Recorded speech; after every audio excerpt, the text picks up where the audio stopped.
នេះមិនមែនជាយន្តហោះធម្មតាដែលអ្នកទាំងអស់គ្នាធ្លាប់ឃើញហោះនៅលើមេឃនោះទេវាគឺជាយក្សដែលអាចហោះហើរលើអាកាសបានដោយសារទំហំយ៉ាងធំរបស់វានិងកម្លាំងម៉ាស៊ីនដ៏មហិមាត្រូវបានគេចាត់ទុកជាស្ដេចនៃយន្តហោះដឹកអ្នកដំណើរដ៏ធំជាងគេនៅលើពិភពលោកយន្តហោះ Boeing Airbus A380 អាចផ្ទុកអ្នកដំណើររហូតដល់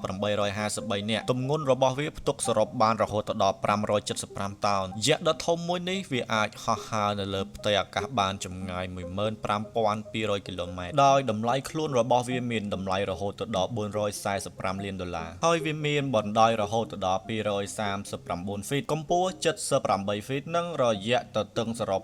261ហ្វីតលក្ខណៈសម្បត្តិដ៏មហស្ចារ្យរបស់វានេះត្រូវបានគេចាត់ទុកថាជាយក្សដែលអាចហោះហើរលើអាកាសបាន